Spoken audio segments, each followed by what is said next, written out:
I do 100% think there is an oversaturation. However, I Hmm. do think that there are key elements to that. I think we had a massive influx of what we call pandemic writers. And Hmm. before we jump too deep, I want to clarify what I mean by pandemic writers, just because I know a lot of people picked up and followed their dream during that time Absolutely. in order to fulfill that creative need. I Right. know firsthand, like when I got furloughed, that was my moment. I had written for Yep. years and years and years, but now I had all this ample opportunity to follow that dream and make it a reality and Right. invest so much time into it.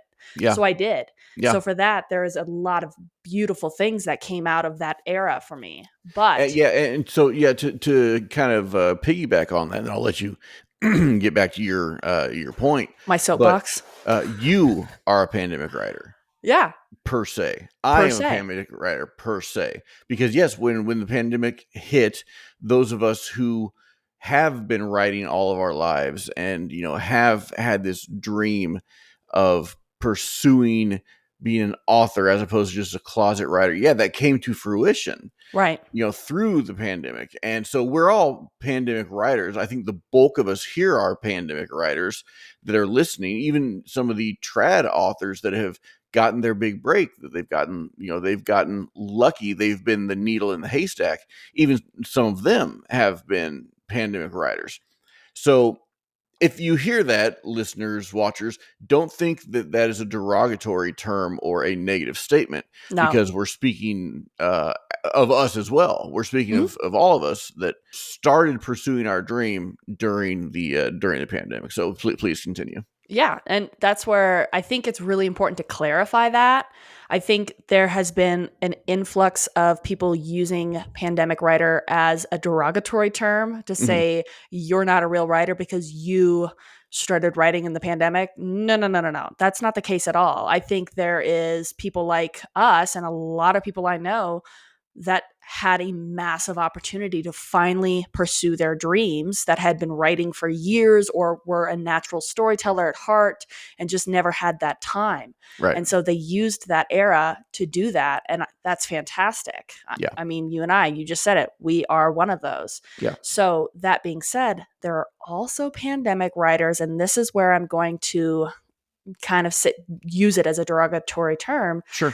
There are pandemic writers that picked up the craft without any knowledge or passion or experience or even a yearning for it prior, because Right. they thought this would be their $1 million deal to set Right. themselves up for life. And they had no respect for the craft. They'd maybe read 3 books in their entire life. I know you've probably met them, but I've met quite a few of those people like that, Oh yeah. who had never written a word in their life, had never even considered it, just decided to write a book with no editing, no formatting, no book cover, nothing. Right. And they don't actually respect the craft. Again, not against the A-type personalities, because man, those people can get stuff done. But Sure. I'm just saying that as an example. People Well, that just didn't respect the craft and wrote, and there's an influx. a lot of the other types of authors, and I will put them in quotes, came about during that time. The low content Yeah. books, the AI written self help books, all the nonfiction AI written stuff, or the copy and paste from something else. There was a huge influx of all of that because everybody was, they weren't looking to pursue a dream; they were looking for a side hustle, Yeah, quick dime. right? Yeah. They thought So they thought that was it. yeah, so that added into this poured it didn't add it poured into this massive influx of authors. And I want to share a few stats, a few bits of information before we get started, that I Let's do think it. everybody will find interesting, and then we can kind of just talk on that, and we can kind of get the episode started, because we're just kind of chit-chatting right now. But there are between 500,000 and 1 million books published every year. Between 500,000 and 1 million. That number jumps to over 4 million per year when you add in self-published authors. Okay? 4 million per year. The number of self-published books has increased by 264% in the last 5 years. The global publishing market is expected to grow at 1% per year, whereas the self-publishing market is expected to grow at 17% per year. So that right there kind of shows you the massive saturation in the self-publishing market. So if you look at Right. 500,000 to a million books, that's a gigantic number. Think of yourself, because we have to again think of that needle in the haystack, that less than 1% that may get a trad deal that is actually worth money. So you take a 1% or less than 1% of a million, but that's a staggering lottery opportunity, right? To be that 1% Yeah. in a million. Now add the self-published authors into that, and now you're up to 4 million, and this is per year. So if you go back to, when did the pandemic start? Late 19, early 20, something like that. Yeah, something like that. Yeah, so 4 million times 3-4 years now. What's the It's math here? I'm not 16 million. 16 million, Mhm. goodness gracious, published books. And those are only the ones that are identified by an ISBN. Exactly. Right. By a Bowker ISBN. Yeah, Bowker, because Okay. Because Amazon has their own. right, Amazon will give you their own. Those aren't included in these staggering numbers. And so a lot of your low content authors, your self-help authors that basically ran through AI and did it, or even a lot of your, let's just get 10 or 15 books out, and it's just a muddled mess. Those aren't even registered with Bowker. Those are just the Amazon ISBN. So those aren't even counted. Right. So yeah, that is just staggering statistics to me. A couple of their bullet points for this year was the average book sales are shockingly small and falling fast. It says combine the explosion of books published with the flat total sales, and you get shrinking sales of each new title. Bookscan found that only 6.7% of all new titles released were selling more than 10,000 copies in their first year. So you keep thinking of all, you think of all these books and all these authors that are just making bank. They're making all this money. No, dude. So, No. and I know I don't want to seem like, and we might seem like this every week, because we we might we might come off like this every week, like we're crapping on everything, but No. it's not. It's the fact that we've been in it for a few years, and we've made a few strides. We've learned a few things, and I think there is a callousness or a skepticism that creeps in when you see some of this stuff. So yes, we might talk about all of that a lot, but that's not the point. The point is to point all this out, because it's not pessimism, it's reality, right? Yeah. So we can talk about reality, and then we can maybe talk about how to overcome it or how to get past it. I did put together a quick 12-point worksheet on your 12 steps to becoming a bestseller, and it's out there anywhere, and you can find it in a million different websites, but it's just the basics. But if you want to know the basics and you don't want to search for a million different websites to find it, I went ahead and put that all together. That's free to download. I'll have the link in the show notes. It's But awesome. anyways, Yeah. it's good, and it's another one of those things, just like the other freebie that we're giving away on plotting. And it's just something to have, to look back on, to download and say that it's yours, so that you don't have to go out and Google and put all this information together yourself. It's just right there, ready for you. So if you It's want like it, a little checklist. yeah, that's all it Yeah. is. Little checklist. It's good, and we'll pull it up and we'll discuss things. We'll discuss it post our rant, because it could be a long rant, but then at the end we do need to look at the light at the end of the tunnel. We need to spread some sunshine on this Well, I think cloudy it's day. important to you bring it up. The reality of Hmm. being an indie author.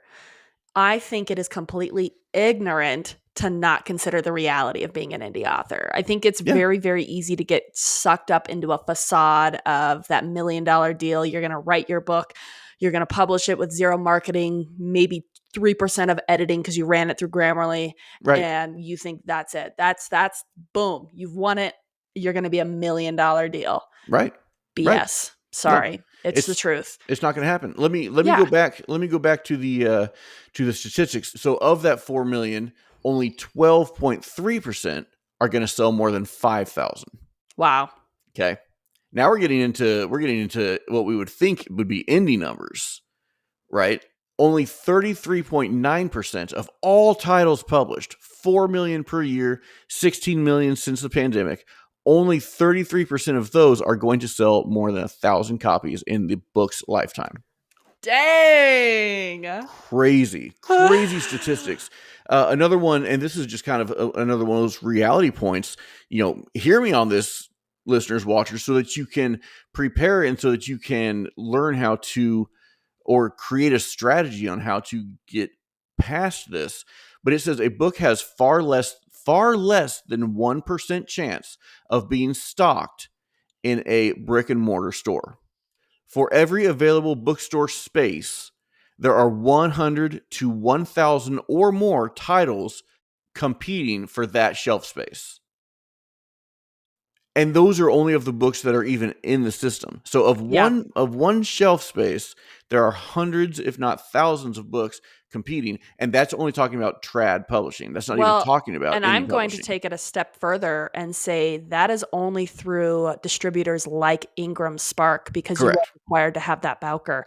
If Right. you are publishing strictly through KDP, you do not have that opportunity unless you have a specific consignment deal. Like if you hunted down a small bookstore in a city away Yeah. and you were like, I have this book, can you please? Like they will review it, maybe put it in. But most of the time, from my personal experience, they are still asking you for a proper Bowker ISBN. And if you Yeah. do not have it, they will not consider you. Right.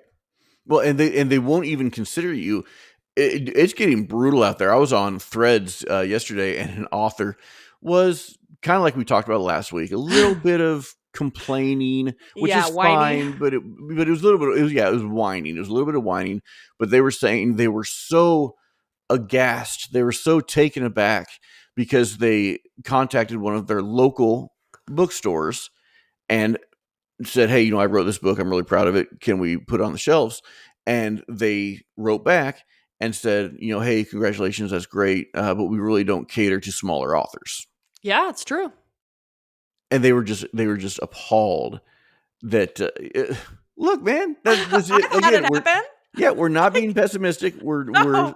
we're telling you the realities. Yeah. And I think it's a humbling experience. So I think what's really, really a key critical point that separates the writer who's doing it strictly for that success card Yeah, and the natural born storyteller. And I mean, I will go to my grave saying this statement is these facts. And whether or not you can look these facts straight in the face and go, they exist. But I, as a natural born storyteller, don't care if I have to compete with 4 million other books. I right. will pick up that pen, pencil, open that document, and I will continue to write because it is what gives my soul a voice. Yeah, Now, there's a big difference there. And I know we talked about this, I think, in one of our first episodes, maybe, was, the poor artist, it's not about the money or anything like that. right. Yeah, yeah, Listen, yeah. we all want that $1 million deal. Let's just get that Sure. out in the open. Yeah, That's a always sitting in the back of your head, whether you're a natural born storyteller or you are the writer who's doing it just for that success card. But you would love that because then, as a natural born storyteller, you get paid to do exactly what you love. As a natural born artist, that is success. That's where right. you go, oh my gosh, I've made it. Now, mind you, that does not mean I am sitting here thinking I'm a pompous a-hole where I mean, you kind of are. I kind of Let's am, be let's honest. be honest. But no, I'm Yeah. just kidding. I'm not. Okay. Micah's just putting words in my mouth. But at the end of the day, it's humbling statistics. And if you can stare at those statistics in the face and go, they exist. I'm going to continue writing because I have created an impact in my small corner in the world. And if that corner gets bigger, fantastic. If it doesn't, you know what? I have to be okay with that. Yeah. And you have to be doing it for the right reasons. Yeah. So I think any writer that's getting into it just because they want the success card and they're not truly doing it because they're a storyteller, the statistics might scare them. Right. Well, and I think that may be kind of the point of at least coming out of the gate with this kind of information. Because yeah, that would be my goal, is that this would sift the tares from the wheat, and that those who are true storytellers and those who are pursuing a passion would continue despite this, and those who are just trying to get that side hustle or just trying to get into some self-published Easy royalties, which money. It's let me not tell easy you, money, guys. yeah, a, it's not easy money, a, it's not very much money, you know. So maybe it would sift that a little bit, because that is what is oversaturating and destroying the publishing marketplace right now. It is. It's insanity to me. A couple more facts, real quick. It says it's getting harder and harder every year to sell new titles. Many book categories have become entirely saturated with a surplus of books on every topic in every genre. Making a book stand out has become increasingly difficult. Each title is competing with millions of other titles available for sale in each category or genre, while other media are claiming more and more of people's time. Mm-hmm. Yeah, that's a big one, and that's one that you have to take pause and say, man, we are up against it as indie authors, even as trad authors. Okay, so here's a statistic for from traditional publishers. It says most books today are selling to the authors and publishers communities only, Wow. and Wow. that's even in trad publishing. Now, of course, a trad publishers community is going to be much larger than Anatolian Press or than a self-publishing authors community. But it's saying, because there is so much saturation and it's spread so thin, unless the author and the publisher has a community, it's almost impossible to even sell books. Mm-hmm. And here's the biggest ticket right here. So of all 4 million per year books, so go to, who's that? Sarah J. Maas, is she the big Yeah. dog right now? I don't really Go want to go talk to about her, but yeah, go to her, or go to Stephen King, or go to anybody else, anybody who's actually up there selling hundreds of thousands of books. right. So all the way to They've there, made it. Yeah. yeah, all the way to there, to the joker on YouTube who's getting a bunch of clicks by saying you can make hundreds of dollars by doing this, low content book, and all you have to do is clip this and clip this. So even to those people who are following those kind of it, so the Yeah. spectrum is huge, from Stephen King all the way down to the hundreds of thousands of books that haven't got a single sale because they're trash. All that in the same spectrum, the average book sells 250 copies. Mm. Whoa, bro. Yeah. The average book sells 250 copies. So you're talking all the way from Stephen King all the way down to the hundreds of thousands of zero That's sales nuts. books. Yeah, the average is 250. So of course, the reason I bring that up is because your big people up here are taking the bulk of that. Right. So Right. it really goes to show that The there's, top 5 trad publishing companies yeah, own the market.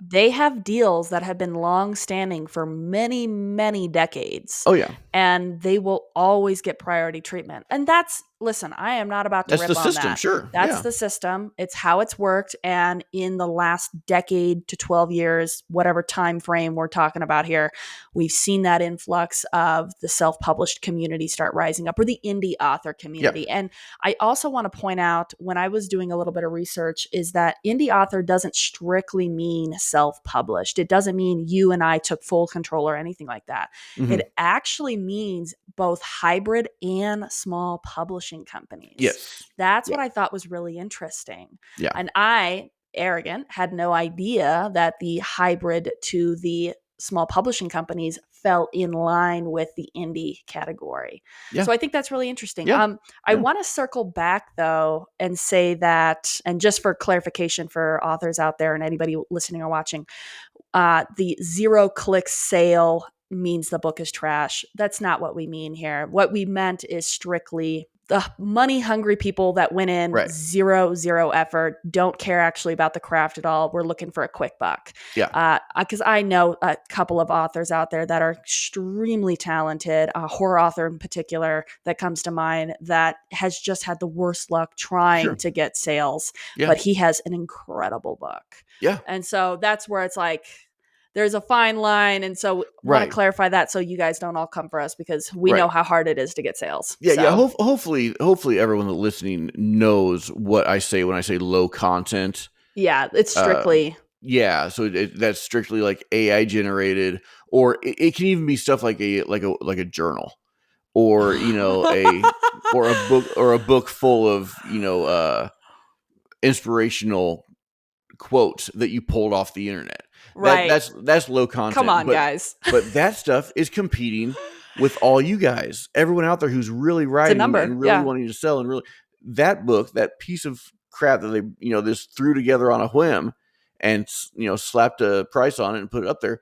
That is unfortunately in the same It market is. that is oversaturated that we are trying to succeed in. And then on top of that, and I'm going to point this out because I know a few authors out there who have done this, and I understand there is a marketing scheme behind it, but I am not entirely on board with it. And this also saturates certain categories, which is when you upload your book, specifically KDP, Mhm. you can identify categories where you identify niche categories that you can get into Yeah. where it gives you like you sell 3 books and you can be you can get the tag number one seller, Right. right? Right. Yeah. But you're not being honest to the book content at all, and you're just looking for a marketing scheme. Now there's a lot of people that I think have fallen into trap with that Yes, I because agree. they think if they post the look at me, I'm a number one seller in Right. my category, was like Right. saying I write horror, but I'm underneath the category Greek mythology. Right. And congratulations, yeah, you're gonna get the number one text. There's not a lot of books out there like that. Right. Yeah. But I think you get a major saturation point where you have a lot of people that clarify for example, you write fantasy, but you write portal fantasy and you put it into swords and sorcery category. Right. And now you get a lot of books like that. And I've seen an influx of people Yeah. doing that because they're chasing that banner where they can Right. market with it. Right. Yeah. Please be Manipulating the honest. categories and Please be keywords. honest. Right. I 100% agree with you. And there's actually, and of course we won't say names or anything, but No. someone we know very well, I saw Yep. the other day, hit a rank in a certain category, and that category was so far away from where The the actual book author's is. books are. Like And they purposely do that. it was hilarious. Yeah. Like the books are like, suspense, and this was like TV show tie-ins. Yeah. And so it was It's like number 1 in TV show tie-ins. I was like, yeah. so I don't understand. I don't get that. Again, it's chasing. And my big thing lately for the last, I don't know, year or so, I know you've heard me say it, but the word posturing, Yeah. you know, It's true. yeah, posturing, but for what purpose? For what point? Because still, if only your friends and family are seeing it, what are you proving? You're only doing damage to the momentum that book can gain if you're doing things like that. If you're putting it in the wrong categories and things like that, Be just to get honest that from the start. right Have now. honest marketing. Now, I will say, I don't think you can see it when we go to full screen with the two of us, but my book back here, Urban Legends, Ghost Stories, and Folklore, that hit number 1 on uh, True categories. occult Yeah. fiction. Come Yep. on now, come It, on now, because yeah, it's true and yeah. it's So, yeah. I mean, I'm just saying, you will not find my book or any of the Anatolian Press books in a category that it's not supposed to be in. No, Yeah, because then you're disrupting the category for other authors true to that sure, genre. yeah, yeah, And that's what frustrates me. I'm like, again, this is not a competing industry. And that is a hot topic we will yeah, be getting into in a future episode. yeah. But I do think that lack of honesty when you're going into the publishing world as Yeah. an indie author, where you are Chasing a that's specific number or a specific thing, right. yeah. You are oversaturating and disrupting the algorithm of one category for a personal gain. Yeah. And now you're disrupting the chance of success because of statistics to an author who has fought very hard to get into that Yeah. category. Which again, what gain? Again, yeah. That's what I want to get across with the word posturing and with some of the things that we're talking about throughout this entire series that we've started, is just a dose of reality. Yeah. I don't want to be pessimistic, but I want to No. be realistic. You know, your goals and your motivations and whatever momentum you want to create for your book, et cetera, et cetera, et cetera, is not worth boning somebody, screwing somebody over, losing relationships, that kind of thing, creating false postures, creating false narratives of what your book's doing or how it's doing, all that stuff. None of that's worth it, especially if it is going to affect your character. It's No. just it's kind of the same thing as like using bots on your social media platform. Which we We know a have few I was gonna say authors. we have one author friend who had maybe 1,000, 1,200 followers last year and now has 22,000. Yeah, and is getting like 6,000 likes Yeah, for a video with nothing in it. right. And still, they only post once a month, and Yeah. it's obvious. It's obvious. So I guess my do it if that's what you want to do. Why posture for such little gain? Well, and You that's my know, thing. And you've already said it, but we came on this platform. We decided to go in this direction because we wanted to be honest and we wanted to shine some light on this industry and the hard truths, yeah, truths that a lot of people won't discuss, that they hide in the corner and worry about. And I'm like, let's just get it all out in the open. yeah, And we're going to be honest with ourselves. Like, I will tell you my deepest, darkest fears with publishing, sure, industry, whatever, writing. yeah, Like, because I think the intent of this platform is to remind everybody, one, we're a community.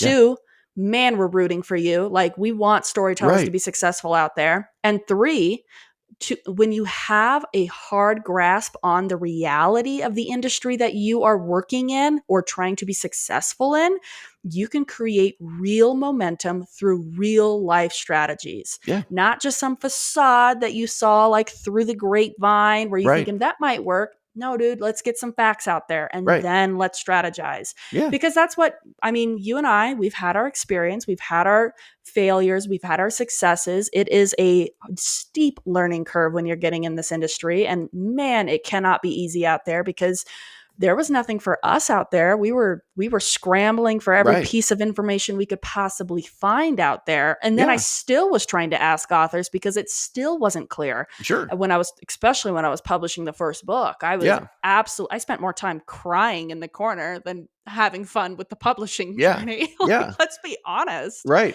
So it's just like that's what our goal is just yeah, to be honest and then to help you all out there, listeners and watchers, be successful by understanding the industry you're in. right. Knowledge is power. And let me add on to that is that it's a conversation. Yeah. What we're doing is a conversation. We don't know all the answers. No. We may not know many of the answers. We may have more questions than answers, and we may create more questions than answers. But we're creating the conversation, and I think that's what's important. Key. Yeah, it's 100%. A lot of people won't do that because Yeah, nobody wants to look at the hard truth in the right. face. And that's, I think, to be successful, you have to know the hard truth. Well, and, another thing is, a lot of people will pretend that they know the I answers. love them. And that's when you get into trouble, because like you said, when you're out on your own, you're first learning, you're just googling stuff, you're finding people on YouTube that's like, oh, they've got the answer, this is the answer, and then you go and you're like, no, that didn't work. Oh, that's not it. Yeah. This is, oh, that was, and so then you're back further than you Oh, would have been had you not with a self followed that imposed instruction. deadline. Yeah. Oh, exactly. Right. So that's what I'm saying is I want to create the conversation and to be honest. And a lot of that is realism. It's not pessimism. It's Nope. just being real and talking about Yeah. what's going on. Well, no, and I love it. I think, again, I'm going to kind of circle back because I want to be transparent with everybody. And just so you know a little bit more about me, is the fact when I got into this decision and I went, okay, I've written for a decade to 11, 12 years when I decided to publish. I had been that far into it. At that time, had never anticipated or planned to publish Mhm. because I was the most introverted writer known to man, where Yeah. nobody knew what I wrote. Nobody even knew what project I was working on. I didn't even have a presence on social media. Like, I didn't exist. Yeah. All right. But when I decided that I wanted to pursue this, and at that time, I had a draft that I was working through, the fifth draft, before I would give it to my editor. Yeah. I was preparing for the first time ever to hire a cover designer and a map illustrator. And that's a lot of coin. And I Lot of had coin. never spent that much money on myself in my projects. And this was during the pandemic. Yep. And I had to quickly come to the realization, why are you doing this? Mhm. Are you doing it because you think you're going to get right into that money making card? Are you doing it for the right, honest reasons? Or are you doing it because you have worked on storytelling for years and you are understanding this is a part of your identity? And at the end of the day, I realized if I write this book and it flops, I mean, devastation, everybody hates it, Yeah. worst of the worst. Are you going to pick up your pen the next day and keep writing? Yeah. And the answer was a resounding yes. Yeah. And Right. that moment, when I came to that conclusion and I was like, I don't care if it flops, but to see it come to life in a full scale, open to close cover, Right. editing, everything, Yeah. that was the moment. I was like, Yeah. that's what I wanted. Yeah. Whatever came next came next. Yeah. And so I think it's Exactly. really important to know yourself as a storyteller, Yeah. especially when you're getting into this industry. Yeah. I totally agree, and I applaud that that whole segment there. That you kind of walked us through that. I think that's Yeah. a yeah. You got to be honest with yourself. Yeah. Like, are you doing this for the right reasons? Are you staying true to yourself? Never, Right. ever, ever, never, ever fall into a trap that I see a lot of authors, especially newer authors, getting into. And I think that's a good topic we should discuss in the future, is just these traps that Yeah. the community imposes on newer authors, Yeah. and they Yeah, think you're this right. is how There you're are a lot of supposed to be them. successful. Yeah. Yeah, because it's Yeah. BS from the get-go. Yeah. Besides, obviously, the key elements, which are in the 12 steps, Yeah. get that beautiful book cover that represents your book. I mean, get Yeah. an editor, be true to your voice, all of that. Like, Yeah. so download that because it's really, really good. It is good. It is, yeah, it's really good. I just, yeah, I kind of put that together. Just wanted everybody to just have it as just a checklist. A little bit of something, just give you a reminder, give you a refresher whenever you need it. Another topic I want to talk about at some point is because you brought it up with the getting that cover that I've been reading a lot. I've been reading a lot about it.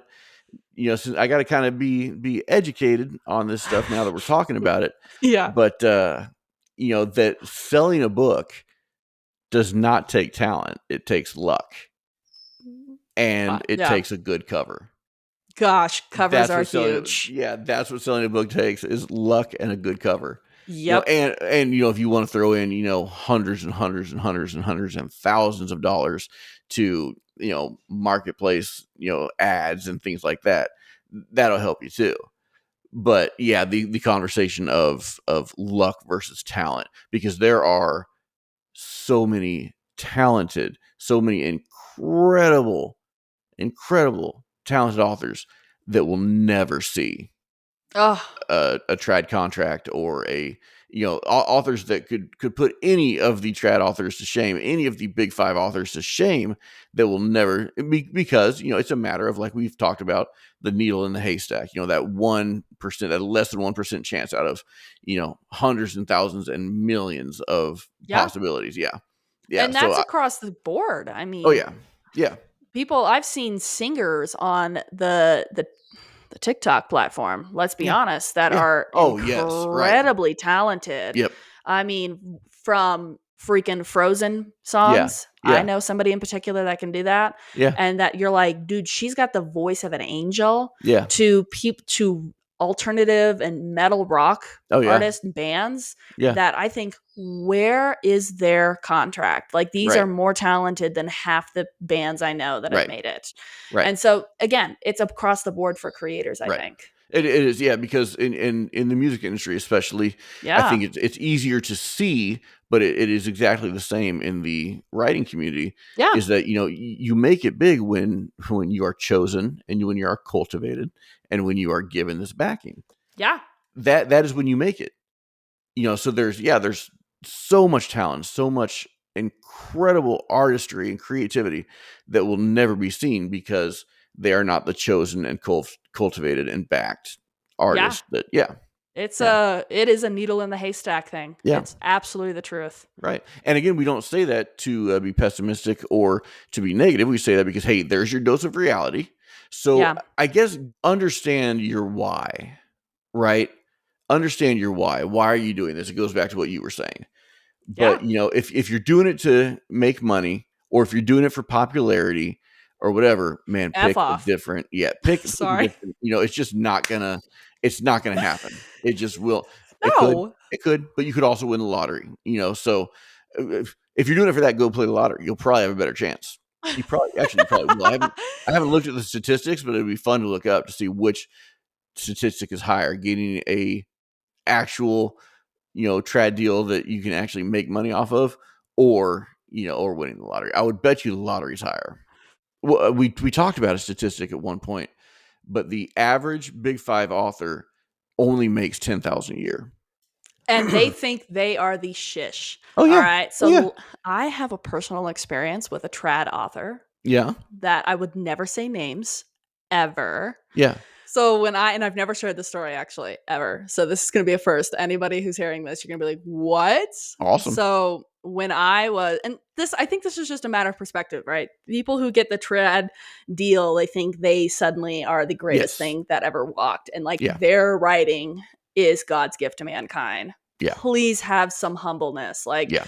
it's, and we've discussed it here in this episode, just because you have a trad deal doesn't mean you're the greatest, dude. Like, No, it is luck it's sometimes. luck. And I It's have pretty read much some, luck all the time. It's pretty yeah. much luck all the time. And Yeah. there's some amazing, talented trad authors out there that I'm Sure. like, dude, yes, you earned it. You deserve it. I am, Yeah.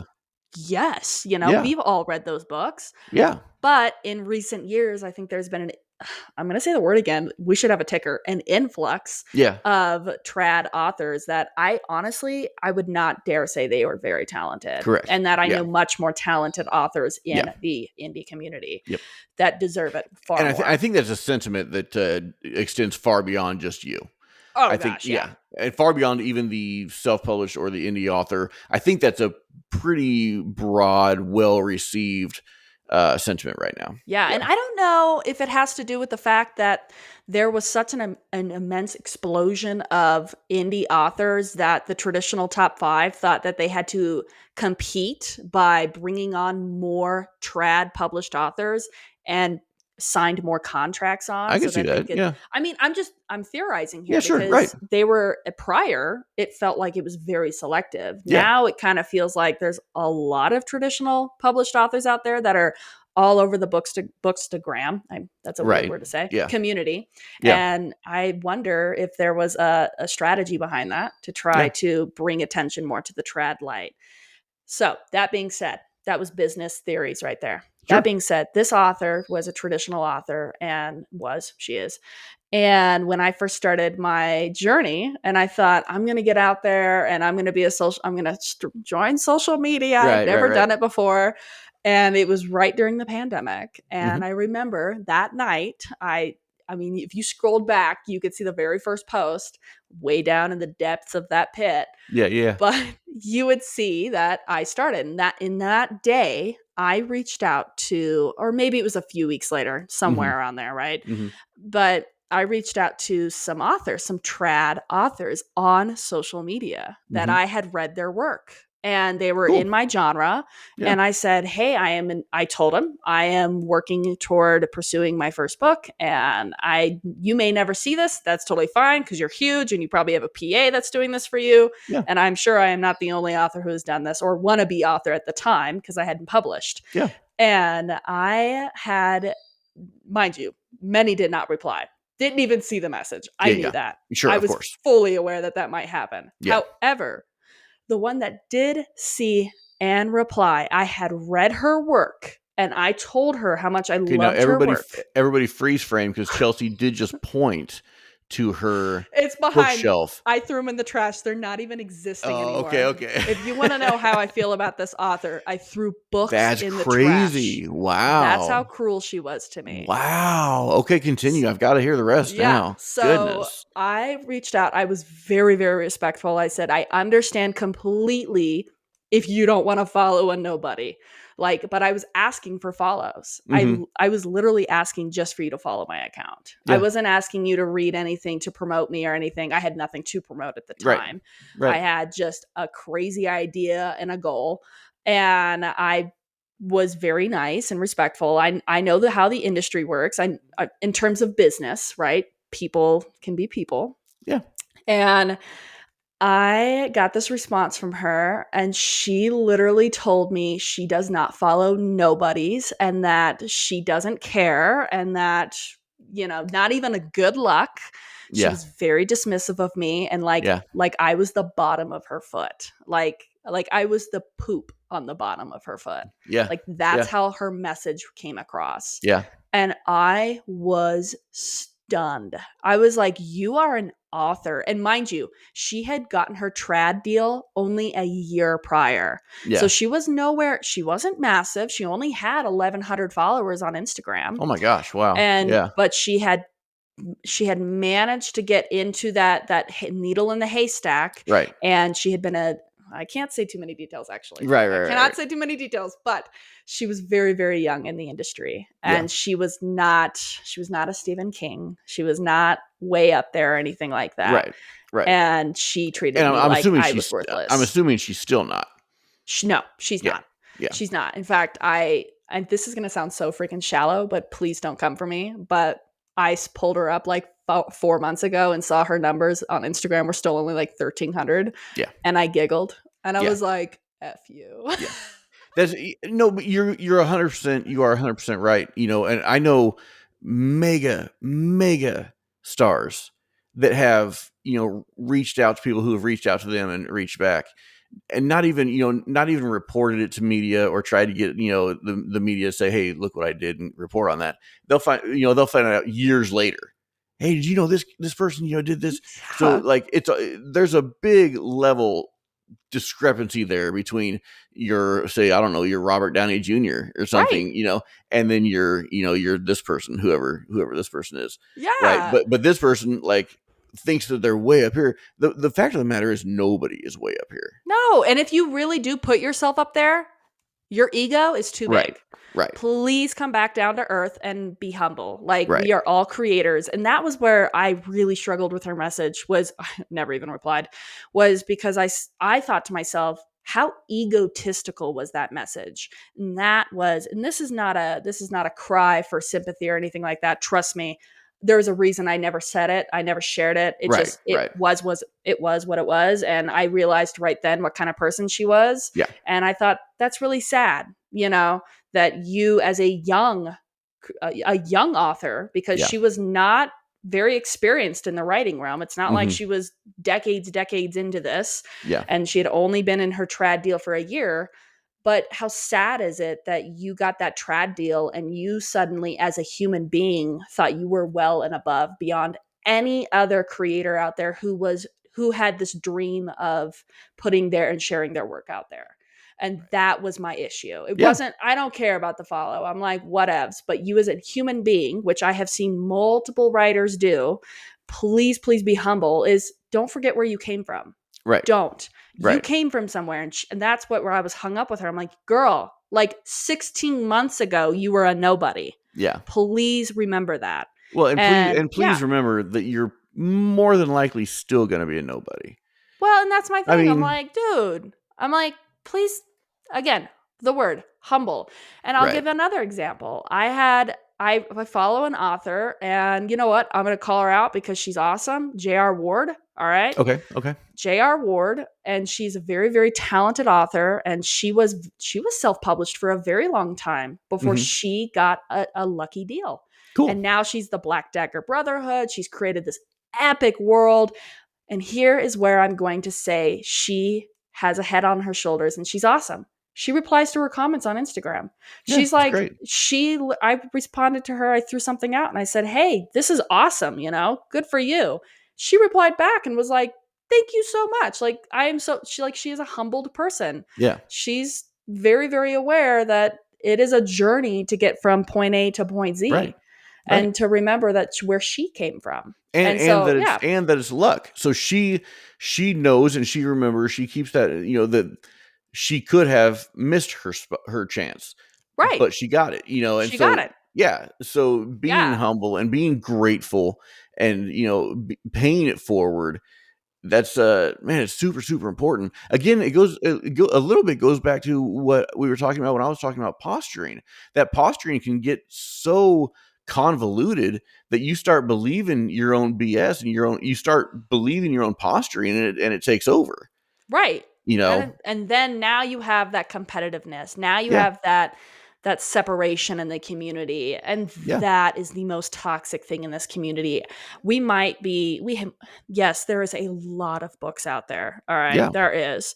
But if we're all aware of the why we got into it, then what we should be doing is understanding that you got into it for a personal fulfillment. Right, Somebody I know down the street got into it for a personal fulfillment. right, There is a reason behind it. And so why are we competing against that? right. Why we're all people. Yes, there is a lot of books out there, and I do think there's a massive oversaturation of the book market. Yeah. But as we discussed, there is a major, major amount of authors out there, authors I use loosely, that got in there for the wrong reasons. Yeah, well, yeah, and I think it's a matter of quantity. Again, quantity versus quality. Yeah. There is a mass amount of quantity out there, but there is Yes. not a mass amount of quality. And I Good. think that Yeah. differentiates where to draw the line, Right. because those books that are quality, that was done with the passion and with the desire and with the drive That and took the years sometimes. that took years, or maybe it took a month. You pound it out and it's great, and that's wonderful if Right. that's how you do it. Right. But it's all in the intention and it's all in the final product. Again, we are indie publishers and self-published authors and indie writers. So we have to do it all ourselves. So Yeah. you want to make sure that you put your best foot forward every time. Right. So if it takes you, I don't know, if it takes you a couple months to save up for a graphic designer, man, just put it on hold. Just put it on hold. Because it's going to be so Don't put it worth it. out there and, then be bummed when you only get 3 sales. Right. Well, yeah, take your time, work with it, mold it, craft it, make it the best it can be. And then I think we separate ourselves, those that are making the quality and those that are making the quantity. And yes, I think there can be competition between the quality and the quantity, Mhm. because it's two different worlds. But those of us that are in the quality, that want to pursue this, that have a passion for it, that have a passion for telling stories and for getting our stuff out there, we are a community that needs to support each other and help each other grow and help each other drive in any way possible. And the ones there that are providing the quantity, it's going to fade away. It is It going to is. fade away. It is. Yeah. I think we peaked with the pandemic. You had Yeah. those quantity publishers, and you're going to see that dip, and Right. you're going to see the quality The publishers quality publishers. Right. really come through Right. and shine. I think that's 100% going to happen, and I Yeah. think it's not going to take overnight. I mean, we've seen it for the last few Right. years, but I Right. do think in the next few years we're going Yeah. to see a major dip in how many books are published each year, Yeah. and that's I agree. yeah, And maybe I think that the quantity writers, or the quantity content providers, will get bored of it, will realize that there's nothing there, and right, will stop oversaturating. And then the ones that are like, oh man, maybe I'm not doing this great, maybe I need to, and maybe they'll make a shift right, into quality writers. and will gladly accept them. So I Yeah. think that's the only place that there needs to ever be competition, unless you're talking healthy competition. Yes. Between writers, hey, you and I do it all the time. Not recently because I haven't written recently, but I did 13,000 words today. Oh yeah, well, I did 17,000 words today. Right, All right, right. fine. Then I'm not going to eat dinner, and I'm going to go back and write 5,000 more Exactly. words so that I can get more than you. You know, Healthy competition, yeah, that yeah. is healthy competition. Right. But when it comes to the low quality quantity writers versus the high quality, passionate, you know, yeah, there can be some competition there. Very unhealthy Also, competition, yeah. I wanted to point out I was on Reddit, and I don't do a lot of Reddit, but they were talking about, and this group just goes to show you how many authors are out there right now. This group was about indie authors, and it had over 1 million users.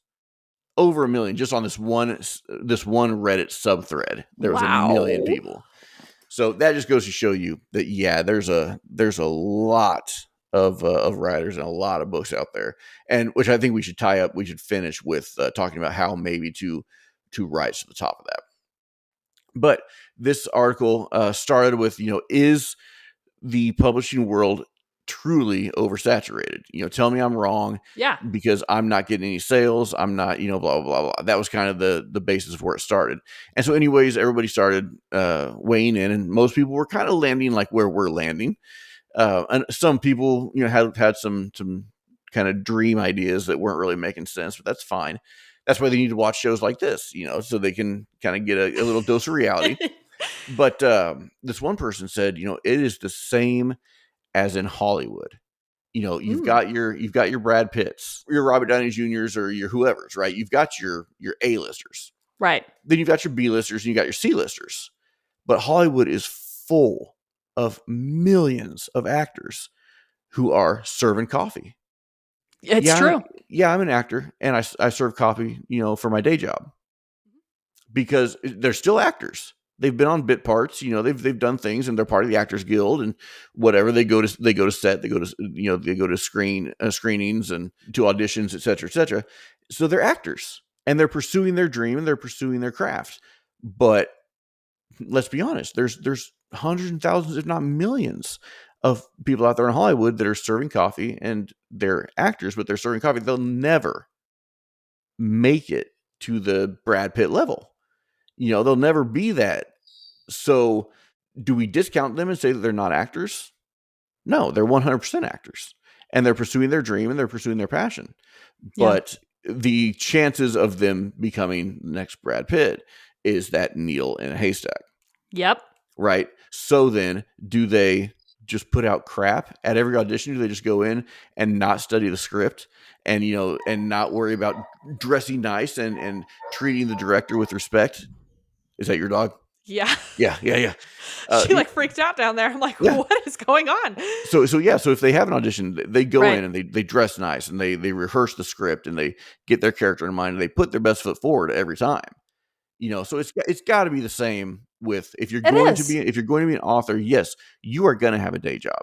You are not going to do this Whew. full time unless you are the needle in the haystack. Unless you're the next Brad Pitt or the next Stephen King. Or You're you not. have a crazy opportunity that somebody's paying and you're Yeah. like, Right. "Stay at home Well, and mom." so there was another part of it that I really agreed with is oftentimes you don't have to hit that needle in the haystack that would elevate you to superstar level, but even getting a foot in the door allows you to make money off of other things, Yeah.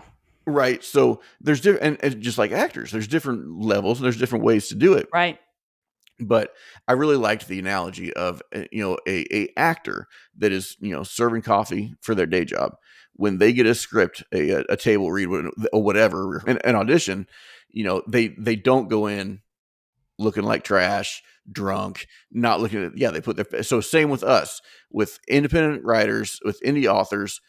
We need to put our best foot forward every time. Everything we publish has to be our best because that's an audition, and it needs to continue that way. Because if we put out crap, and if we put out crap, and we put out crap, all that is doing is just Killing our adding. reputation. Well, and it's just adding to the cesspool of mediocrity that we're trying to rise above anyways. I think that's a wonderful analogy, Yeah. honestly, because it's true.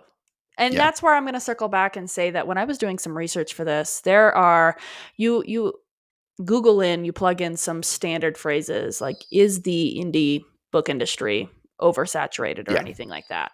And in the process, I stumbled on a few indie authors that had blogs on it Hmm. that, you know, they're like the whole world needs to know my opinion. And Of so, course. Of course. Yeah. and so I say that endearingly because I think everybody wants to talk about what's going on out there and just bring to light about what's happening. Right. But what I was going to say is putting your best foot forward doesn't mean listening to these traps.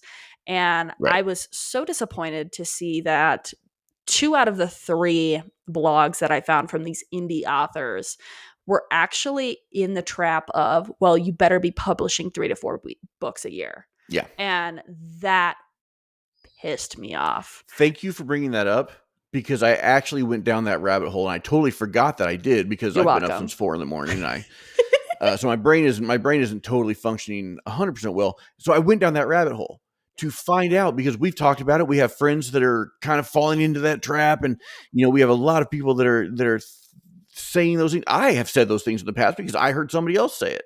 It's like, oh, The game of yeah, telephone. that makes sense. No, where that came from, and I think it was like 7 or 8 years ago, there was a report out saying that in order to be a full-time indie author, okay, that was the caveat. That was where this came from. Yeah. In order to be a full-time author, you need to have approximately 10 well-selling, well-circulated books because royalties are so small, actual payment, per book is so small for the indie author that it is going to take you that many to sustain a lifestyle outside of a 9 to 5.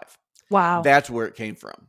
So it didn't come from you get your magic 10 books out there and bam, all of a sudden something magical is going to happen and you'll get signed or you'll The finally be contract fairy is going to come right. in. Right. That's where it came from is they were saying, so again, it was a harsh reality, Yeah. but it was a reality that set the standard and said, hey Right. man, here's the reality, but if you do this. So yeah, that was where it came from. It was like 8 years ago, it was an article that had said in order to sustain a lifestyle with only being an indie author, you need approximately this number of books because that one's only going to sell so much. That one's only going to sell so much. That one's only going to sell so much. All of that trickled down and together could give you enough money to live on your own. Right. That's And where it came they from. don't want to talk about the fact that what we've said, quantity over quality, Right. like that versus game. I Right. mean, Right. There was yeah, nothing in it about oversaturating, or no, just pumping out books. No, it needs to be your best book every time because otherwise it's not going to sell. no. Yeah. And that's where I got so irked by these blogs. I was like, you are an indie author. Yeah. Have some responsibility. Yeah. Like, you are putting these words out there without understanding that people are going to take them as Right. is. And Right. that is where you and I feel the need to clarify. Right. No, do not put 3 to 4 books out there if you cannot write 3 to 4 books a year. Right. Please don't. Right. If And you not many can, people can. I mean, let's be no. honest. Yeah. And exactly. And that's where I get angry because I'm like, in order for and we've discussed this, the cover design, the editing Right. turnaround, your writing and making sure you're happy before it even makes it to an Right, editing and depending on phase. how many passes the editor takes and how many Yeah. rewrites you're given, like all the no way And you're gonna be life. able to crank that out. Don't forget Yeah, about life in the middle of all that. right. So So that's, yeah. and I think to answer your question, the reason these bloggers and there's a lot of YouTube people that talk about this kind of I stuff too, know. and give these kind of trap best advice. It's Pisses me because off. it's easy to hear and say, "Oh, that makes sense. That's a goal. That's my goal." And if I get that, and that's when you fall into the trap Right. because it's not true. There No, you're basically getting fed what you want to hear. exactly. And That so there's it's an answer to all of this. right. So that's where I get really upset. Now, mind you, if you are a novella writer and you're pumping out 20,000 word novellas, I don't know what the novella standard is off the top of my I head. think it's 40. Is it 40? So I if thought you're it was like, 40, either 40 or 60, between 40 yeah, and 60, maybe. Yeah. maybe. Yeah. So anyways, but if you're popping out 20 to 30,000 word stories and those are what you're publishing, okay, I could totally see where you're maybe going. And that's where you specialize. Yeah. All right. If you can pump 3 to 4 of those out a year, high quality, good for you, my friend. Good Yeah. for you. But like for larger book writers, I Right. mean, my stories are 150,000 words. Right. Try to comprehend some telling somebody that who writes massive epics like I Well, do. and let me ask you. So, say you have the novella writer Right. who's pumping out, and say it's great Yeah. quality work, and they're pumping out, I don't know, five a year, whatever. Say you're pumping out five a year. It's and I can't remember, but let's say they're 30,000, 30,000 words a piece. What is the price of that book going to be? What are you going to price that at? I mean, I would price it cheap.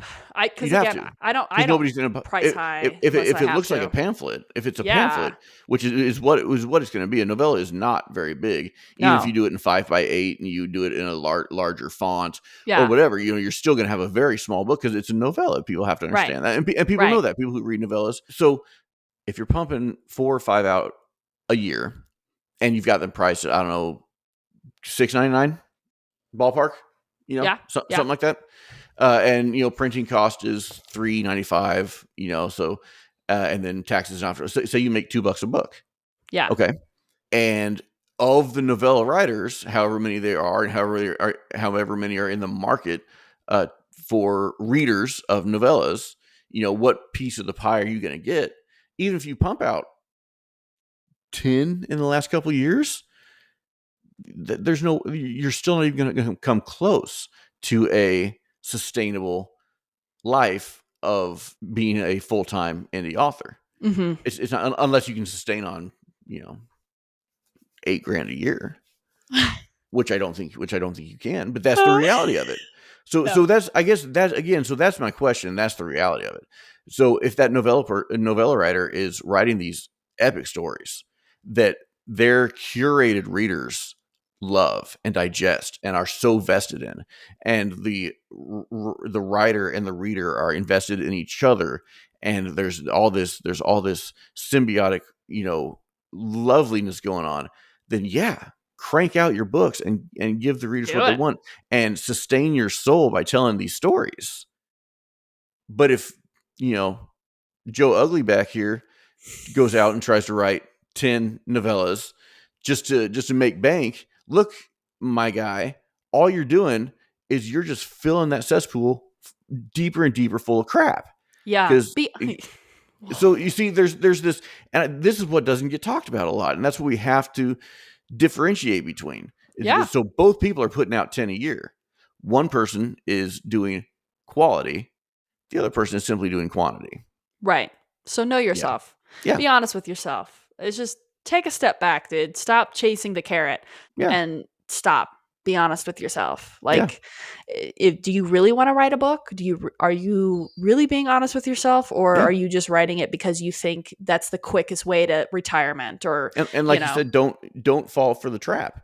oh my I know gosh, it's yeah, so easy. It's so easy to get on YouTube and, look or listen to somebody telling you this is what you need to do. No. If here's the secret. Check, is this on?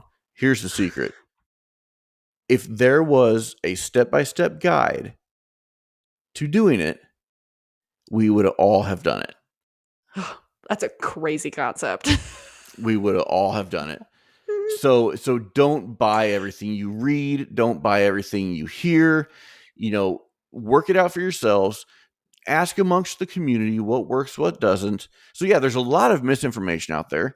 Don't buy into it, and just be sincere and be honest with yourself, and be honest with what your intentions are when writing. Are your intentions just to fill the market fuller of crap? Hmm. And just that's a harsh way to say it, but that's 100% true. It's true. Or are your intentions for the betterment of the reading and writing community, and for the betterment of the world, for getting your story out there? Right. Big difference. If you break it down, and look at it in those terms. Am I bettering the world by putting this out there, or am I just trying to make 32 cents off of every I low have every content, ebook. yeah, low content ebook I put out? There's then just quit, bro. I will give you 32 cents a month for the rest of your life just to stop, so that Agreed. yeah, Agreed. so that we can not have to worry about the crap that is filling up Yeah. anymore. So that Yeah, people that are writing quality work can have a bigger voice because right. as I said earlier, there are a number of authors that I know that write incredible pieces of work, but Yeah, just haven't earned the reputation or the exposure that they right, so deserve. right. And that's where I'm like, oh my gosh, like I could name 5 of them right off the Oh top of yeah, my head that yeah, I chat with regularly. right. Micah Campbell, Micah Campbell, Micah Campbell, Micah Campbell, and Micah Campbell. Exactly. Yeah, yeah.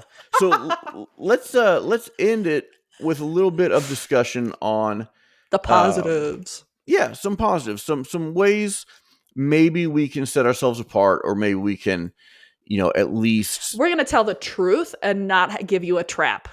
yeah, This isn't clickbait. right. This is let's talk honest strategy, what works. Yeah, let's talk about what works. Number one, master your craft. I think this is very, very important. Some people say, oh, I don't read a lot, but I can still write. Okay, cool. If that works for you, let me put it right out there. I know someone who says that they do not, they do not read. She will not read a book. She doesn't want to. She doesn't enjoy it. Yet she writes fiction. And I won't even talk about her numbers. I won't talk about any of No. that. I'll just say that that is her jam, and Mhm. that's cool. And That's I fine. love that you bring that up. Oh my gosh, such a trigger point because I hear that all the time. Mhm. And they even say, like, as you're writing, you should be reading. And I'm like, and I know I've told you blatantly, Yeah. and you've told me, like, I physically don't have time to read right now. Like, Right. sure, I read for years when Right. I was had less things to do. Yeah. But, when you're juggling full-time work or Right. life or and you're juggling your project and your, whatever you might be doing, you physically don't have time to read. That does not make you less than. No. No. Now I will say that read, should you have dedicated your time to reading widely and in different genres and studying the craft? Yes. Yeah, I think that is necessary. I do. Yeah. Uh, don't if it's not necessary, that's fine. Don't come at me. I won't come at you. But I think that learning the craft, the techniques, understanding the practices, and just how prose flows, there's a need for that. Well, and it So also helps you with your voice. You pick up books and you go, "Oh my god," and maybe you don't even realize it at the time, right? Like right, I went years and years and years reading every freaking Stephen King book I could ever get my hands on sure, and whatever fantasy book I could get my hands on, whatever, right? Massive reader growing up and for years. But in the process, what you do learn is what works and what doesn't. What you right, do learn is what you enjoy and what you don't enjoy. And that can be transferred into how are you identifying your voice as a storyteller. right, right. And I think the more you do that, the more you get a grasp on that, the better your writing is. And again, there are exceptions. Yeah. There are no hard rules, No. but that I would say, that's why I put that at number one. I thought that was very important. Secondly, this one I like some of it. I think a lot of it has some wiggle room. But I Okay. said identify your niche, and what I mean by that is decide. Instead of trying to appeal to everybody, instead of trying to write for, oh, I The want this trend. person to like it, I want this person to like it, Yeah. right? Or write for a trend, or yeah, what's happening now, or just write something that is not narrowed down at all to a specific niche. It's gonna be too much, and there's not gonna be enough focus. So I think that you should write to a niche. I don't think that you should limit yourself to Gosh, that no. niche. Okay, No. that's where I think the wiggle room Explore. is. Yeah, yeah, Explore what you find. I mean, yeah, I started when I first started writing ever. I was writing classic adventure fantasy. Yeah. And then I kind of transferred into more of the modern world fantasy with Norse mythology. That was a draft I worked on for years and years and years. And then I fell into the what I'm doing now, epic and dark high fantasy. Yeah. But I didn't necessarily stop there. Now I'm exploring horror. Like, and Right. I've, as you, I mean, we got a couple of horror works, and look at you. Yeah. You're writing a fantasy, a classic fantasy. Yeah. So don't limit yourself. Right. I think that's, I think a lot of people have a very, very strange connotation when you say you're a multi-genre author. I Right. don't think that means you're less than, or that one craft is of a genre isn't perfected like the other. I don't think that at all. Yeah. I do think that you as an author have the right to figure out what does and does not work. And Right. when you're doing that, you may find that you love a certain genre, Right.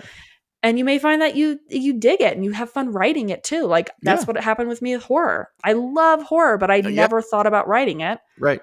And then I explored it and I thought, oh, that's kind of fun. Like Right. that's really fun. It's Yeah. a different, it challenges me, and it also strengthens my voice in the other genre that I write. Right. So Yeah. there's a And symbiotic relationship there. so that's why I wanted to say, this, but with this, Yeah. you Don't write know, every genre out there. right. I Right. 100% know I My can't thing is, write romantasy. or I don't put it in the can't. same book. Don't Right. write a romantic sci fictionography. Don't. Yeah. Don't. That's what I think I want to get to the point of as far as picking a niche. Yeah. Don't, because then you're going to try to appeal to too many people, and the ones who are really actually taken by it will get thrown. Right. Yeah. People are going to be like, "What did you write? What is this Right. book?" Right. Like you have 14 different genres in there and three Right. different trends. So don't limit yourself, but identify and focus on a niche in your writing. Right.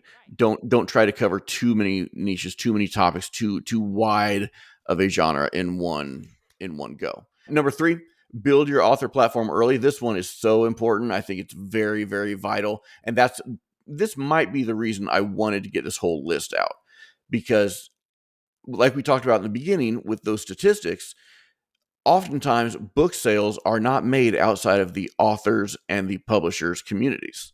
Mhm. So you want to build that community so that you can you can have a community to Market share to. with and to market to. Yeah. So start building your online presence long before you publish your book. I think that's great advice. And you can do this, myriad different ways. You can do this by, doing a blog. You can do this by getting on social media. You can do it by, just creating a website and a newsletter. There's a Yeah. lot of different ways to do it. Some of those are antiquated now. Some of them aren't. Some of them may come back into fashion. But overall, just start working on your author platform It's your brand. well before you're ready to I publish. could not agree more with that. That's exactly what I did with The Blood of the Lion. When I decided, I thought I have to get into this and I have to publish, but I took it from a business perspective and I Yeah. started doing my research. I thought, okay, how do people even know I exist out there? What do I do? Yeah. And some of the more iconic statistics that I found were start marketing your book at least 3 months before publishing, Hmm. because you have to get into that algorithm and you have to start networking and building that platform. Yeah. The average and the more preferred was actually like 9 to 12 months Yeah. Which beforehand. I would never do that. Yeah. I did that. Too much work. Plus, I feel at that point there's going to be some exhaustion, or there's going to be some, oh, I've seen that. Okay, that's kind of my. I completely, I love you, but I saw massive success doing that. And Okay. I had, I was turning advanced readers away Yeah. because I was over a significant number. And at the Well, time, they just wanted a free book. I was going to say at the time, what Right. I was also doing was providing a free copy for Yeah. advanced readers that Right. published their review the day of or Yeah. within a few days. And so Free a lot of physical money. copy. Yeah. Yeah. A A lot of lot of money. money Yeah. with a custom Varelian box. Very, very proud of what I did, but I Yeah. created a fear of missing out, right? Yeah. And it Correct. worked. Yeah. And Yeah. so I built my brand for up to a year prior Yeah. to publishing. And now I will say the first 6 months, I was trying to figure out what to even post. Like, Sure. and that's where it Yeah, was, I absolutely. think I've spent the first 6 months trying to discover my voice as a Yeah. marketer and a brand. Yeah, And yeah. so I think that's really important. You have to give yourself leniency Yeah. with, which is you can't just open a social media account and know exactly what kind of voice Right. you're going to have And because that's why that that, voice evolves. that's why I said, start early, Yeah. and you echoed that, yeah, start early. And that way you have that time, and that you can kind of build your voice as a social media or on your newsletter or Whatever what it your is. blog, whatever you're doing. Right. Yeah. Start early. Right. Yeah. And so then I was able, you start sharing the experience. Okay, this is my debut. This is months of editing, Yeah. whatever it may be. Get Yeah. transparent, get honest. The world is craving that more and more every single Yeah. day. And Honesty. so I leveraged that. I was absolutely blunt about my experience with the editing and the formatting, the cover Yeah. design work. And I told people, okay, this is a true epic and high fantasy. Like this is not fast food. Like Yeah. this is going to be a fine dining experience. Now, did I know that exactly at the time? Right. Not at all. I just knew I wanted to tell a story. Yeah. But I'm a very transparent person to begin with. So it was very easy for me to be just raw. Right. And so I leveraged that and I started building that hype. Yeah. And then when I finally said, hey, it's out there. And by then I had really started to really discover my voice as a brand and what worked and what didn't work and what people really appreciated and the people knew what the book was about and it worked. Yeah. And so I really do have a really good feeling and a really good experience with building a brand like that and Yeah. starting early Start and early. Yeah. really don't do. I know it's easy to say I don't know what to do for social media and I just want to get the book out there and I will Right. take the bare minimum 1 month to 3 months and Yeah. just mark it and then set it out there.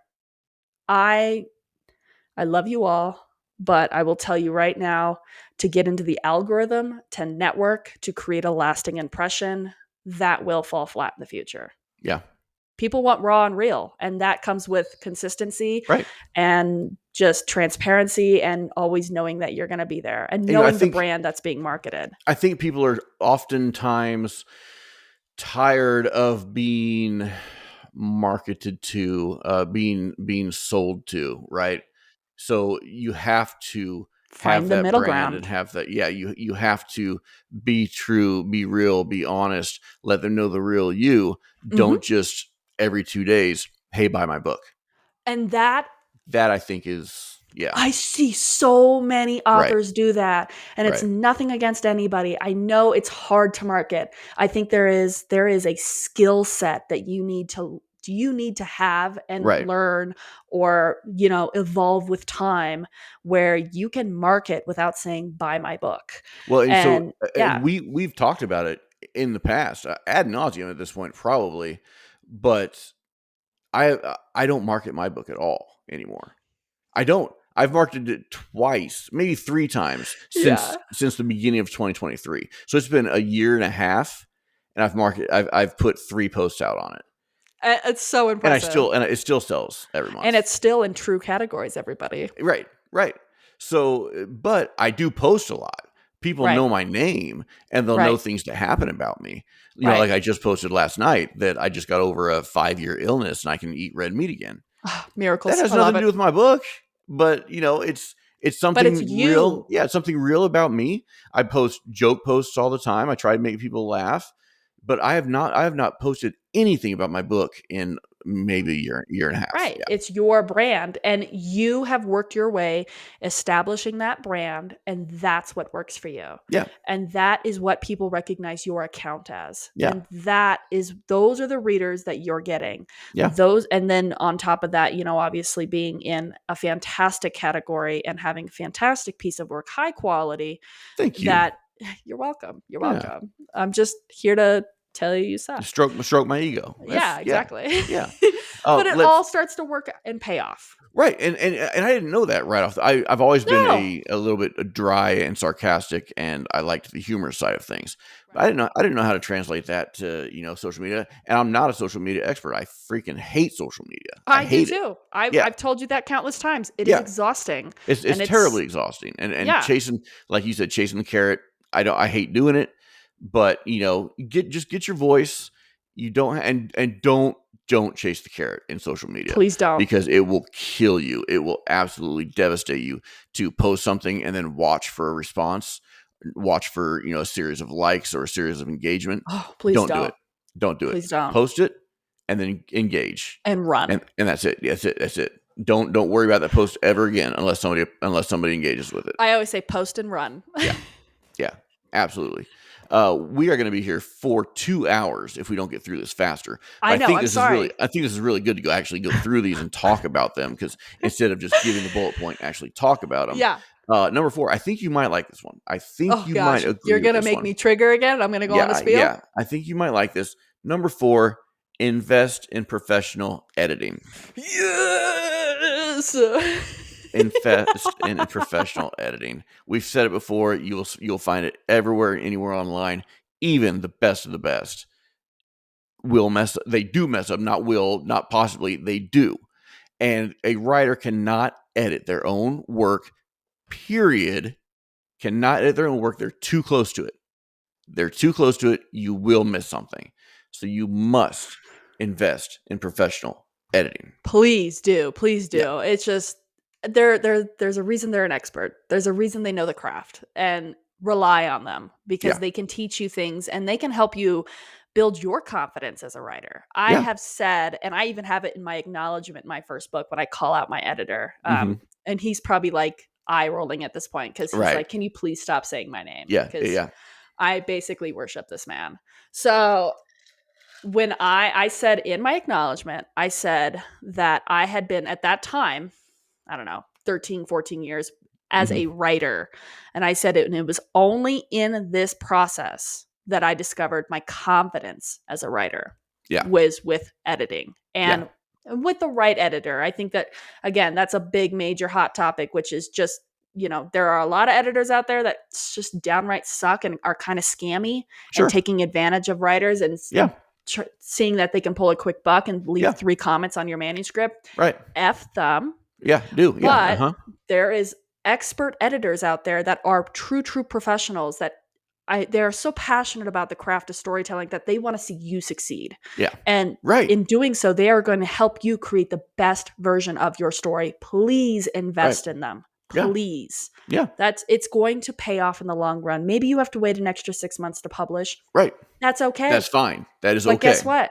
At the end, when you hold that book for the first time, that's going to be the most proudest piece of work that you've ever created. Right. And you're going to know Agreed. just how much time went into creating something that represented such a piece of your soul. Yeah.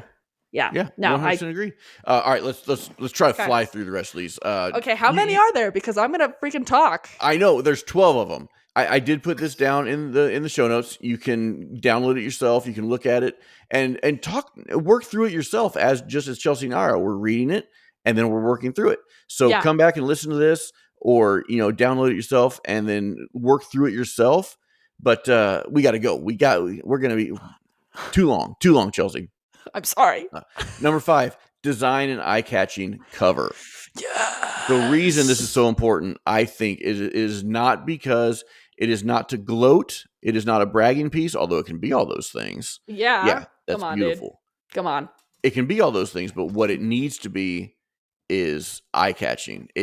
Because people buy books based on their cover. They do. The old adage, you're not supposed to judge a book by its cover. Well, why did that People come do. around? Because people do. People do judge a book by its cover. And if you see a dope book, it's funny. I did a study on this a little while ago, and I can't remember. I think it was werewolf erotica. Is the genre I was in? What? Werewolf erotica was the key line tag I was in, and they have 10,000 Amazon reviews.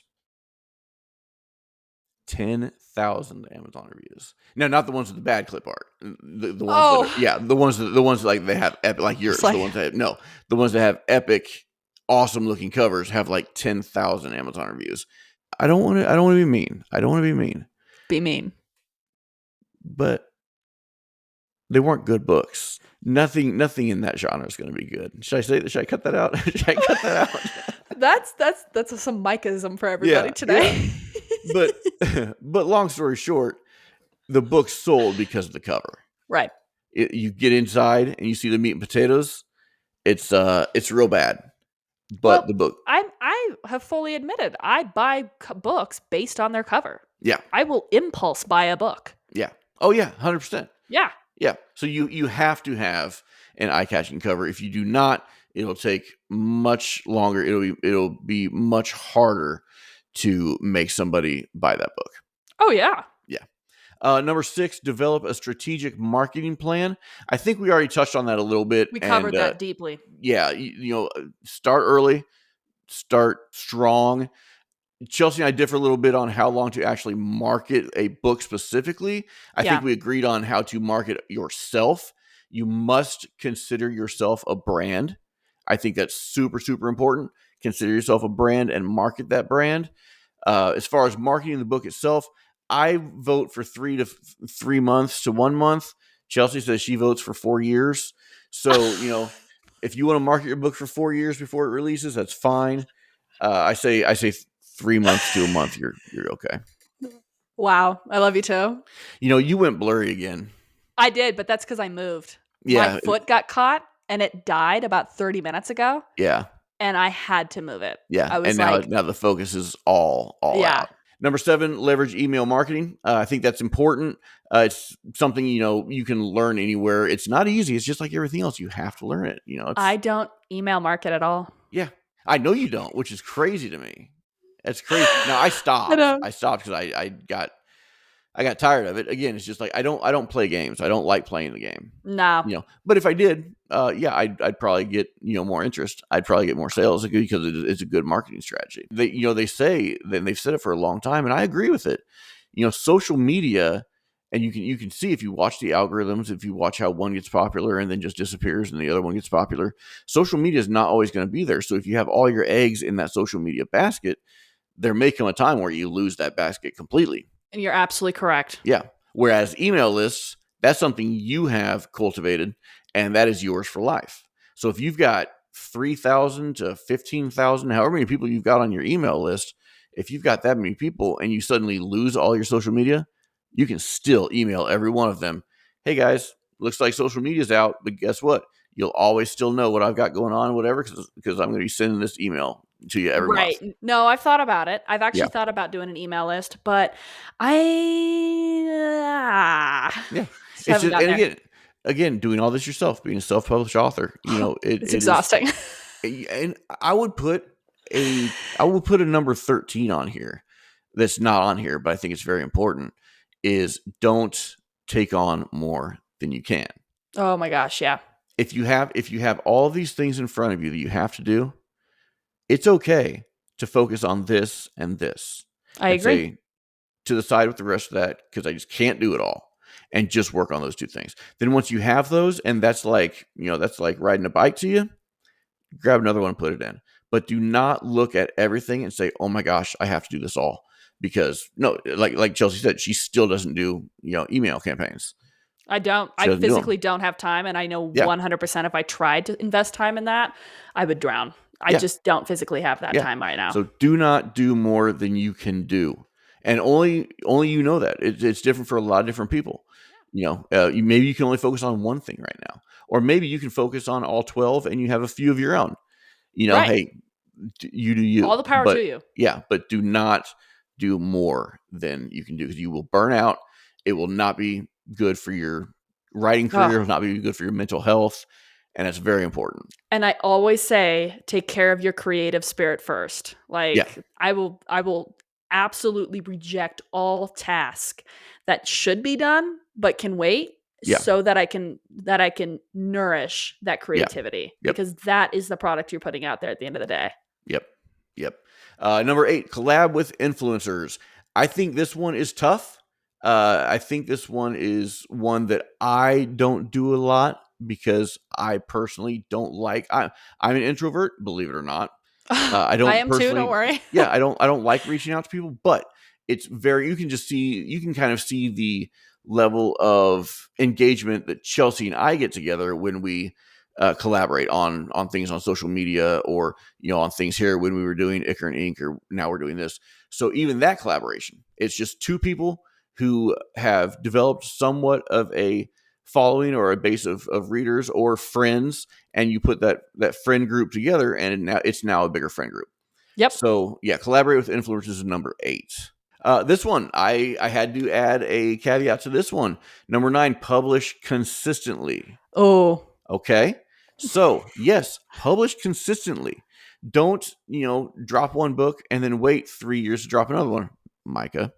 Don't do that. Again, though, I'm not really concerned with numbers or with any. I'm not really concerned with anything. I'll do it. I'll write when I want to write, and I'll put it out when I want to put it out. But if you're going to go down this list, if you're going to do the best practices, I think, which is what we're doing here, is discussing the yeah. best practices. Publish consistently, whether that's every year, whether that's twice a year, whether that's once every 5 years. Publish consistently, once every 2 years. It doesn't matter. Just publish consistently so that your readers know what's coming. I follow an author who wrote 4 of my favorite all-time fantasy books. I can't even remember her name because I've washed her from my memory. But it's been 11 years since she's written her last. George R.R. Martin? Kind Would you of. say? Yeah, it's kind of like that. Although I think Yeah. hers are a lot better. Huh. But she just disappeared, and so I had to Google and find out, like, I wish I could remember her name, but is blah blah blah dead? Oh no, she's living in England and blah blah, whatever. Wow. So she just like kind of lost it. Like She she just just, she just can't finish it. aw. So and it's kind of sad. It's kind of sad. Also, I hate her because I really want that last book. You lose readers. She lost me. Now, if she Right. ever came out with it again, yes, I would go buy it. A lot of people wouldn't, because they'd just be like, that was 20 years ago. I don't Yeah. I don't time for that anymore. So just be published consistently. The asterisk there is, this does not mean you should rush your books or release Please title after don't. title with little to no regard of its content or quality. Well, and that's what I was going to say is publish consistently that is respectful of your brand. For me, Right. my mega books come out once a year. Yeah. People know when to expect them. They expect them the spring of every year. Yeah. And I have honored that, and I will continue to honor that. Yeah. And my readers know that. Yeah. And so just be respectful of the brand you've created and what the readers understand about your brand. Yeah. 100%. I totally agree.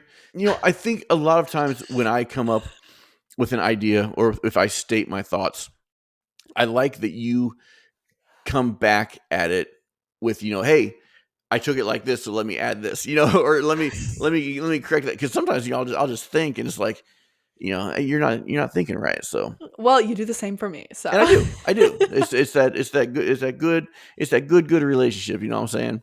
yeah, somebody Yeah. once said we weren't friends, so we shouldn't No, act correct. like it. We are not. We are and not I hate you. friends. I hate Number you. 10, don't need to go too much into this. Engage with your readers. This Please is do. so important. And especially one of the bullet points from that article I was going to talk about, but I figured we'd talk about it here instead, was that it is becoming more and more necessary and I used to be in a band. For people who don't know, I used to be in a band. We were a garage band. We ended up, recording a couple albums. We, toured. We did all this stuff. But none of that, we didn't have internet at the time, people, right? You see the gray hair? There was no internet. So how did you get listeners? How did you make fans? You went out and played a show, and you stood out there for 2 hours before you got on stage, and you talked to everybody. Yeah. And then after you got off stage, you stood out there for another 2 hours, and you talked to everybody. And then when you Networking. leave there, you've got 200 new fans, Boom. right? Instead Boom. of just walking on stage, playing, and walking off. And those fans, those people are going to Yeah. remember that moment. Right. Each Right. individually. That's what's impactful. Because you engaged. If you Right. didn't engage, you might get 2 fans maybe, and even those 2 fans were like, man, that was good music. Those guys are dicks. Exactly. You don't want that. I'm so glad you bring that up, because I actually had a reader reach out to me and said, I just want to thank you for being so engaging with me. Yeah. And saying that I know you're busy. We all are. But the fact that you take time to just respond to me and acknowledge me means the world. Yeah. And she said, I know authors that are in the community that literally ignore their readers and then expect the world from them. And they say it kind of leaves a really sour taste in their mouth. Yeah. And so it does go a long way. I It's mean, super important. engage with your readers. You may not have the best time. I know 100% I have no time. And Right. Mike and I always joke about how busy we are. But if a reader reaches out to me, I will do everything in my power to reply to them if I Yeah. can, Right. because I value the fact that they took time out of their day, out of their piece of entertainment, whatever it may be, Yeah. to choose my work. Yeah. That's huge. Yeah, I totally agree. And it is super huge. And it's getting more huge now that just with every other facet of entertainment or marketing is getting oversaturated, the ways you engage with your readers is Yeah, getting oversaturated. And so it's coming back down to the one-on-one relationship, it is. the actual connection. Yep. And if you don't want to do that, good luck. Companies all over the world are trying to do that now because Yeah. that is the market trend. Right. It's just it is how it's trending and it's how it's looking. Number 11, optimize for SEO. For anyone who doesn't know, SEO is search engine optimization. It's basically knowing keywords and where you should put them in your title and in your heading and in your subtitle and in the bulk of your message, whatever that be on your website or on Instagram, whatever that be. SEO, search engine optimization. Know it, optimize for it. That is how Google and YouTube and Amazon, anything else, that is how everything you put, every bit of content you put online gets categorized. Yeah. So that's important to know. It is not hard to learn. Anybody who's trying to sell you a $3,000 course to learn SEO, Please, you no. don't need it. You do Don't. not need it. It is very, very simple. Just do a couple free searches for how to optimize for SEO, how to learn SEO keywords. You'll be golden. Do not Yeah. pay money for that. Is not something you need to do. Number 12, last one, adapt and innovate. Yes. Stay flexible and open to new ideas. The publishing world is constantly evolving, so be ready to adapt by experimenting with new formats. It goes on for a little bit, but that's all I'm going to say, because I think that is very important. And it's not something that's easy for me to do. I don't adapt easily. I'm set in my ways. I want to do what I want to do. And, and that's it. But if you do that, there's a very good chance that you'll be left in the dust. You'll be left at that last town after the train moves on to the next one. Exactly. Evolve. Yeah. As an author or a storyteller or a creator, you are constantly evolving your voice. And so if you're evolving your voice, don't you think you should be evolving how that voice is represented, how that voice is marketed, how maybe because the voice is tweaked, maybe you want to change how the cover is presented. There's a lot of fun opportunities you can do that reflect the evolution of your craft. Yeah, for sure. Yeah.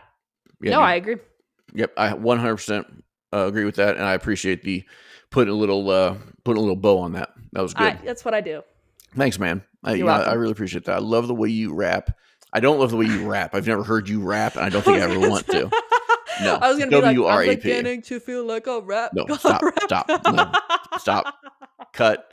Anyways, that's it. I hope you all enjoyed it. I hope you all learned something or got something from it. I hope you were educated or entertained, or or just walk away feeling like you're not the only one going through these things. Yeah, that's what we do. Yeah, that's what we do, yo. So until next time, I've been Micah.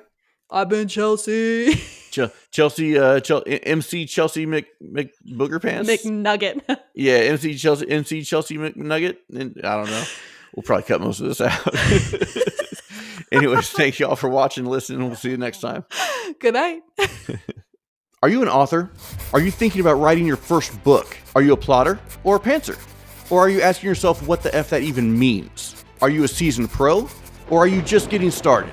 Are you completely lost when it comes to everything writing, editing, formatting, cover design, publishing, etc.? Do you have any friends? Do you want a couple?